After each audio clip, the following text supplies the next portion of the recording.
for patients with severe to extremely severe cases. The DGHS has also issued guidelines on mucormycosis, or black fungus as it's now called, among children. It said that the mode of infection is usually through inhalation of fungal spores present in dust or air, followed by symptoms including facial pain, pain over sinuses, periorbital swelling and other symptoms. The DGHS has advised citizens not to wait for culture results to initiate therapy. It added that the treatment must be continued until resolution of clinical signs and symptoms as well as radiological signs of active disease. Now, 6-minute walk is what is advised, the test to assess the physical ability of children, and that's what's recommended. In this case, children are asked to walk continuously for 6 minutes by placing a pulse oximeter on their finger. If during this time the oxygen saturation comes less than 94, then they might experience difficulty in breathing. Based on this test, a decision can be taken on whether to hospitalize them or not.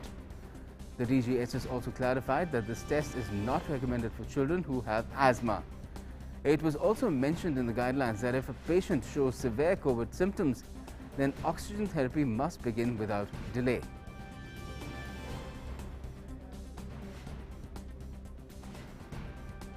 Let me now go across to my colleague Meghna to find out more about this. Meghna, these fresh guidelines in the case of treating of COVID positive children, where was the need felt that there is a separate set of guidelines that are required for children?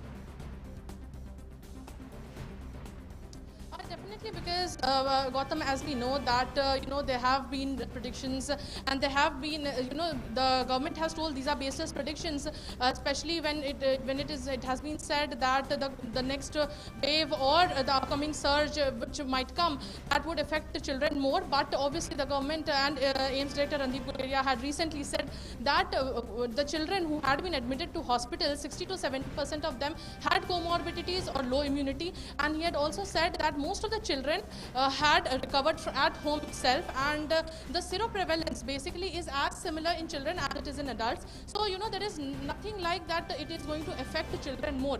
But having said that, it is essentially important to to actually have some guidelines for management, because definitely in children we have to use medicines cautiously, and there have to be more guidelines for it. So that is why it is broadly been classified. In these guidelines there have been broadly 4 classifications. First is asymptomatic, then it is mild, then it is moderate, and then severe. In asymptomatic and mild, we can see it has been advised that teleconsultation has been advised. But in moderate and severe, it has been advised to go to the nearest DCHC or the hospital. DCHC is a dedicated COVID healthcare center. So a patient, the child who is the patient can go there and get himself or herself admitted. Besides that, 6-minute walk test, as we told about, the 6-minute walk test is very essential. One has to one can roam around in his room for 6 minutes and having the oximeter attached to finger, and if the saturation falls below 94%, then the test comes positive, and then it is an indicator of hypoxia. Besides that, obviously the steroids have to be used very judiciously on children. Remdesivir has not been advised because it has proved to show no such effect on children. So remdesivir has not been advised. Besides that, CT scan has also been asked to keep it rational. So very many precautions have to be taken when things are being advised on children. Besides that, when we talk about the ARDS, which is the distress syndrome, acute respiratory distress syndrome, when we talk about that also, non-invasive ventilation can be given. Besides that, when it is a severe case, there has to be a lung protective ventilation, that mechanical ventilation that can be given, ventilator. Besides that, especially on the subject of mucormycosis, it is very essential because, especially in infants, there, amphotericin B, liposomal amphotericin B, and all of that, the injections cannot be given. So, oral suspensions have to be given to infants in that case. And obviously there has been a list of symptoms that have been given out, especially loosening of teeth, pain in the teeth, half of the face becomes less sensitive, sensation loss in the face, you get a headache, and all such things have been also said when get symptoms of mucormycosis. It has also been said that one must not delay the treatment, and debridement has been advised. Debridement basically is when a tissue tissue is infected, you Right. have to surgically debride it, remove the callus, remove the tissue, or de-infect it. So all of this has been suggested, and has been also suggested that it can be repeated till a number of times. So, things have been suggested, especially posaconazole when there to salvage in place of amphotericin B, which is also an antifungal medicine. So all these things have been advised. Basically, very importantly, as you asked, why has separate guidelines for children? Because of their age also, and because of the amount of medicines that they can endure. Yes. And what about, these newer treatments that are now available in the market in a very limited way, or are soon to be available as well, such as, the drug, DRDO's drug, which Dr. Reddy's will be bringing to the market, and also the cocktail, the monoclonal antibody cocktail? Yes, absolutely. When these drugs basically have also been advised that these drugs have to be taken under hospital conditions, under doctor supervision. And especially when I tell you about the 2-DG drug, it is basically an analog of glucose. So it's just a sachet over some 2 grams. It is just a sachet which can be dissolved in water and can be consumed. So it is, the administration is very, very easy in that manner. Yes. And especially it can definitely be a very good option for children, because when you dissolve something just like glucose, you can dissolve it and have it. So administration in children becomes very easy. But we'll have to find out how much of an administration has been advised for children in that matter. And when we talk about the 2-DG drug, it can be produced in large quantities because it is an analog of glucose. So basically it attacks the virus and succumbs its energy, so that it cannot the viral synthesis gets succumbed and the energy of the virus becomes low. So it helps to combat the dependence on supplemental oxygen. So that is what this drug does. And definitely we will, as soon as this progresses, and we have also seen that the clinical trials for vaccines have also started on children. So Yes. we will definitely see vaccines coming out for children also below 18 years of age, and then we can also see the drugs which can be prescribed to children for easy administration and more efficacy in that matter. Yes, let's hope that these guidelines are followed scrupulously by various hospitals, and children, they are most precious. They get the best treatment possible if they happen to get infected by COVID-19. Thanks a lot for joining us for the moment, Meghna Dev. Now, Union Health Minister Dr. Harsh Vardhan has stressed on India's unique position to pioneer a new model of economic development of low carbon emission and inclusive development. He said this while addressing the WHO High-Level Coalition on Health and Energy Platform of Action. He also said that India's human-centric approach could be a force multiplier for global good. We believe that it is the need of the hour to exhibit firm political and financial commitment to mobilize resources for strengthening the capacity of the health and energy sectors. As nations prepare for COVID-19 aftermath, there is a tremendous opportunity for a global reset. Ambitious green stimulus plans will help countries restore their economies while deepening their energy transition. I am confident that the collaboration and collective action of this coalition group will help to achieve a greener and healthier planet. Assam Chief Minister Hemant Biswa Sarma inaugurated a 300-bedded COVID care hospital in Guwahati today. Constructed in 20 days at a cost of 21.46 crore rupees, the hospital was built with the help from DRDO and handed over to the state government, and it will act as an annex to the Guwahati Medical College and Hospital. Set up in an area of 3,200 square meters, the hospital has 200 beds in general ward with oxygen facility and 100 ICU beds. It also has an X-ray room, pharmacy, ultrasound and ECG room as well as laboratory. Speaking to the media after inaugurating the COVID hospital, Assam Chief Minister Hemant Biswa Sarma said that the opening of the hospital will ease the burden on other hospitals and healthcare facilities in the state. We have constructed this 300-bedded hospital where we will get 100 ICU bed and 200 oxygen bed. This hospital will be taken over by Guwahati Medical College, and it will be run as an annex hospital of Guwahati Medical College. This is a very decisive and strategic gain for us.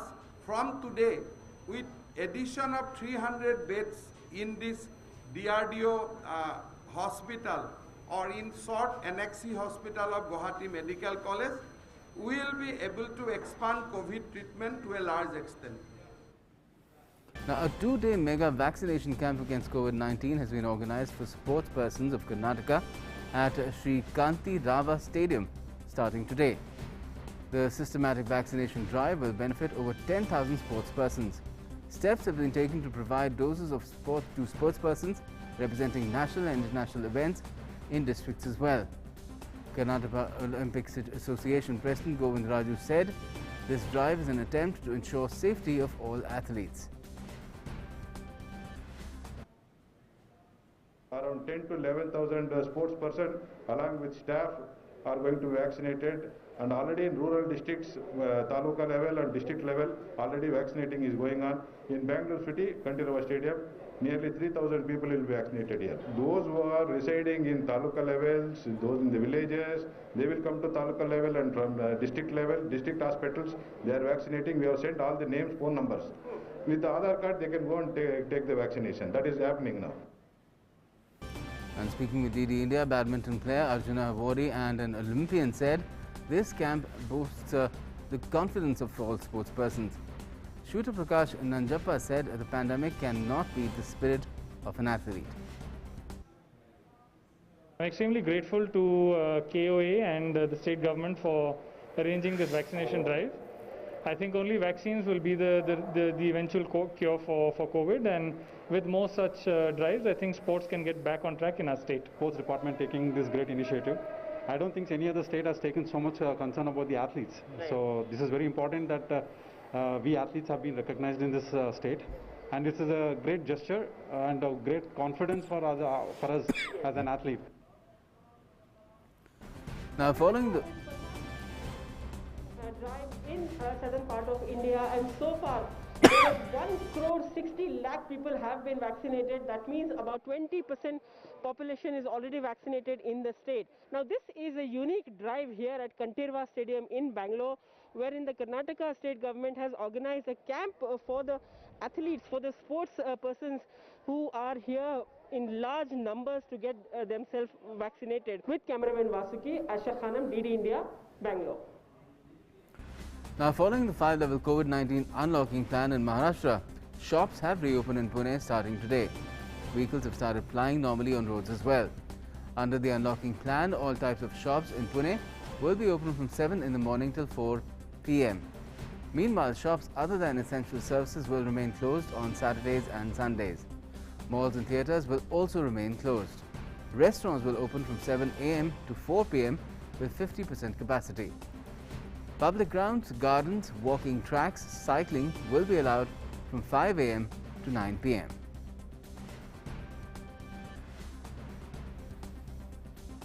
And if we head south in Telangana's Hyderabad, shops will start reopening till 5 p.m. starting today. According to the new guidelines issued by the state government, people can choose flexible timings which will lessen the market rush. Vendors said that they are expecting profit as market opening time has been extended. Meanwhile, certain districts including Thambam, Nalgonda and Nagarjun Sagar will continue to have relaxation up to 2 p.m. only due to intensity of the number of cases daily. Time now to move on to our developing story.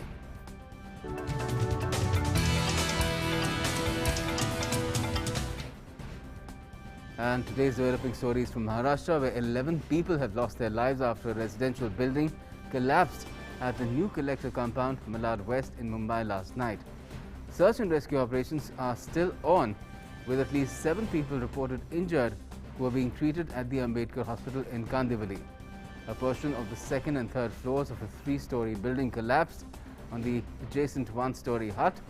Following this incident, residents from nearby buildings, 3 of them, were also evacuated as structures were not in good condition.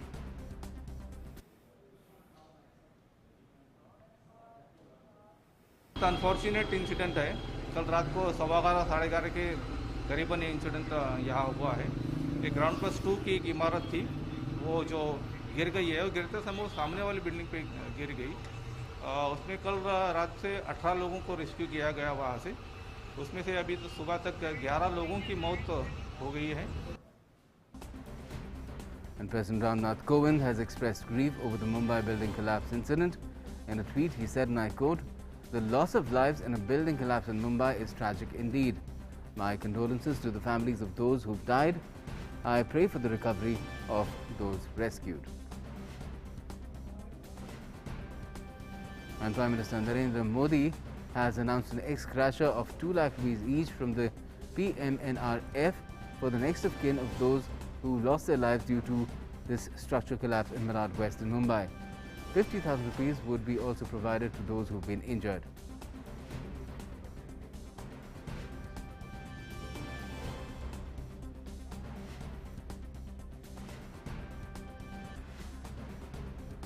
Maharashtra Chief Minister Uddhav Thackeray too has announced a help of 5 lakh rupees each to the kin of the victims and assured that the state government will also pay for the treatment of the injured.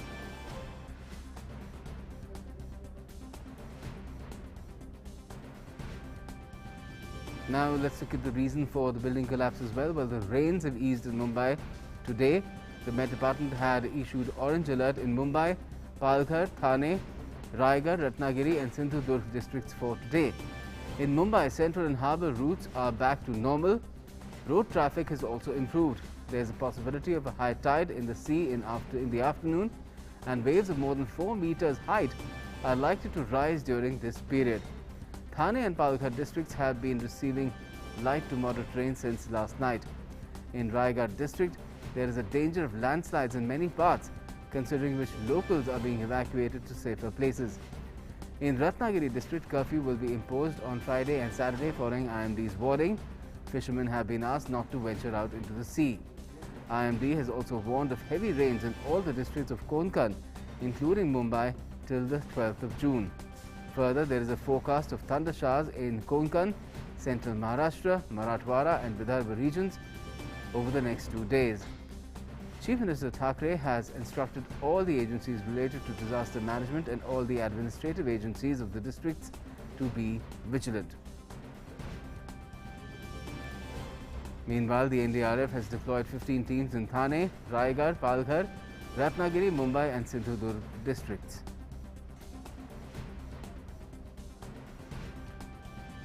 Let me now take you across to my colleague Shishir Shelar for the latest. He's joining us from Mumbai. Shishir, the rains in Mumbai have eased, but the forecast was for a longer period. So clearly there is a need to stay alert and watchful, and this goes out not only for the authorities and the residents as well. So what kind of preparations do you know about that the authorities have undertaken? Of course, there are NDRF teams that have been put on standby as well. Well, absolutely, Gautam, if you look at the situation here, the next 2 to 3 days are quite crucial for the Mumbaikars and people residing in the coastal region of Maharashtra, as the Met Department have already forecast a heavy rainfall in this entire region here. Yesterday, being the very first day of this season of monsoon here, Mumbai was completely submerged in water. Most of the road traffic and the rail traffic has also been halted yesterday for almost half of the day. People have stuck at wherever they were actually, and since morning we have seen here that as the rain slowed down, the intermittent rains we're still experiencing at various parts in Mumbai. Now the normalcy has returned to Mumbai and the adjoining area to the Mumbai here. Well, obviously, as I told you that the NDRF team have also been deployed, keeping in mind the coming forecast, especially the weather forecast in mind. They have deployed nearly 15 teams in this entire coastal belt of the Konkan region, including Mumbai, Thane and Palghar region also. At the same time, the local authority, the state disaster management team have also been to be vigilant and swung into action whenever required. As a result, we have seen here that few people have been located to the safer place here due to possibility of landslide, particularly in the Raigad region. So these kind of incidents, as the local authorities getting any alert from this, they're acting upon it. At the same time, the NDRF also been deployed here. And the Chief Minister yesterday had a meeting with the 4 district collectors, the district collectors of Ratnagiri, Sindhudurg, Raigad and the Thane also, and also had a discussion with the BMC officials that what needs to be done here and what exactly steps the authority have taken here. Going forward now, as far as the fishermen are concerned, especially during this, in the entire the Konkan region, the fishermen have already asked not to venture deep sea for the fishing here. At the same time, the IMD have also predicted a high tide in the entire region here. In Mumbai today, especially, if Gautam, I tell you, it is predicted that the high tide during between 12 to 4, and the tides are expected to almost 4 meter of height is what the IMD has predicted. So obviously, the monsoon at the one hand and the high tide on the other hand, in between, the Mumbaikars are quite worried about that situation that panned out here.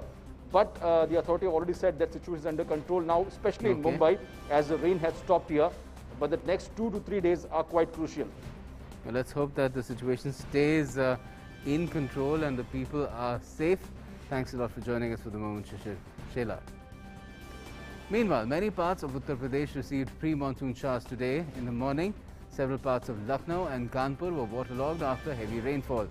Pre-monsoon thunder showers were expected in the state starting today, followed by light to moderate rainfall on Friday and Saturday.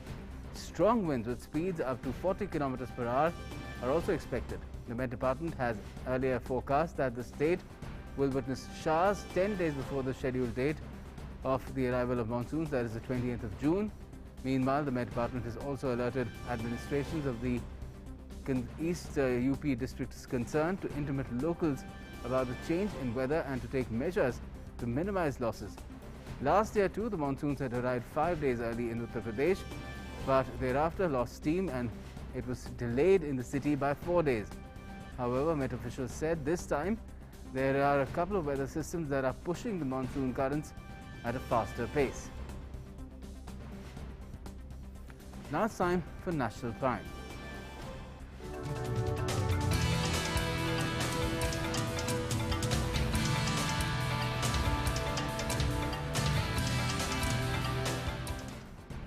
Assam's Dehing Patkai Wildlife Sanctuary and Raimona Reserve Forest have been declared as National Park. Union Environment Minister Prakash Javadekar extended wishes to Assam for becoming the state with the second highest number of national parks in the country.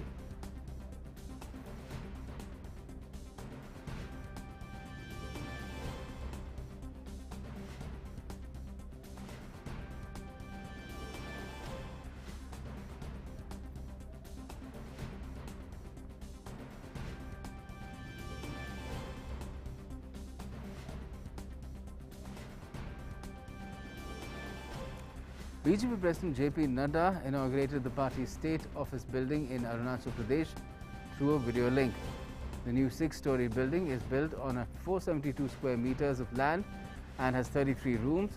It also hosts a canteen, conference room, IT cell, social media cell, and library for the convenience of workers. Addressing the event, Nadda said that party office instills values. It stands on 5 things, including fund, party workers and programs.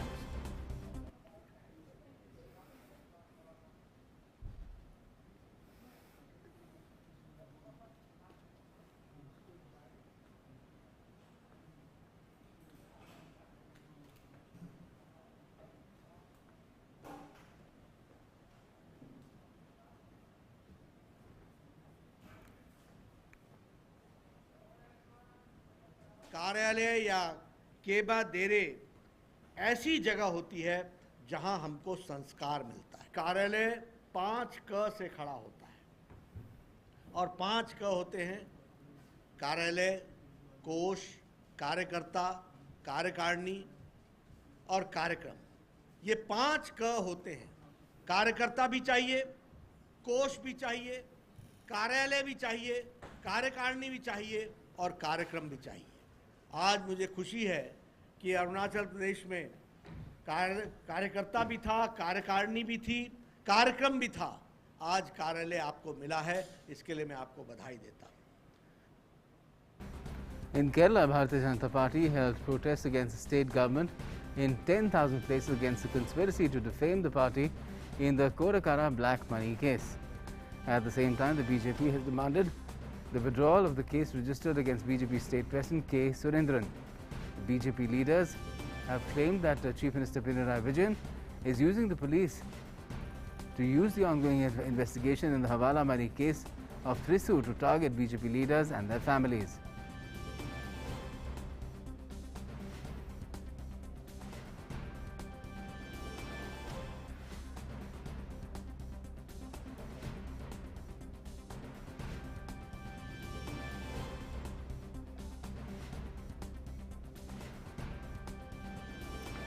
Now, in order to facilitate farmers by providing location-specific demand-based tele-agriculture advisories, the Indian Council of Agricultural Research, Ministry of Agriculture and Farmers Welfare and Digital India Corporation, Ministry of Electronics and Information Technology have signed an MOU. The objective of the MOU is to integrate the existing Interactive Information Dissemination System platform of DIC with the proposed Kisan Sarathi program of ICAR. ICAR and DIC have agreed to collaborate to develop and deploy ICT platforms to establish and operate a multimedia, multi-way advisory and communication system. IRDS gives an option to farmers to receive individual needs-based information for only those services to which they have subscribed. The experts at the back end will have access to the farmers' database while responding to their queries. In this manner, experts would be able to understand the problems raised by farmers or field problems in a better way and expeditiously provide appropriate solutions to the farmers in a personalized manner. Currently, the IRDS platform has been deployed in northeastern states, Andhra Pradesh and Telangana, which would be extended to all over the country with this MOU with ICAR. Malda and mangoes are synonymous. Mango orchards are spread across almost 30,000 hectares of land in this district of West Bengal. More than 4 lakh people are directly and indirectly engaged in this trade for their livelihood. Now, central and state agencies have joined hands to launch doorstep delivery service for the Malda mangoes. These mangoes are free from carbide. The project has resulted in making local women, especially those hailing from the tribal communities and scheduled castes, Atmanirbhar by providing them with employment opportunities. The Union Public Service Commission has notified that the interview for Civil Services Main Examination 2020 will resume on the 2nd of August. The interview had begun in April but had to be stopped due to COVID-19 pandemic. A total of 2,046 candidates will appear for the interview, which will be held till the 22nd of September. UPSC said interview call letters for the candidates concerned will be released soon. The Civil Services Preliminary Exam 2021, which was scheduled to be held on the 27th of June, has been postponed to October. And the first solar eclipse of the year will take place today. This celestial event comes just days after the year's first super blood moon and total lunar eclipse, which took place on the 26th of May. According to the map published by NASA, the solar eclipse will be visible in India but only from Ladakh and Arunachal Pradesh. According to NASA, annular solar eclipses appear every 18 months somewhere on the Earth, and they are visible only for a few minutes, unlike lunar eclipses. A total solar eclipse happens when the moon passes between Earth and the Sun and blocks the light of the Sun. But when the moon is too far from the Earth, it looks smaller and does not block the entire view of the Sun. This creates what looks like a ring around the moon. And now it's time in Midday Prime to get you all the latest in the world of business and economy.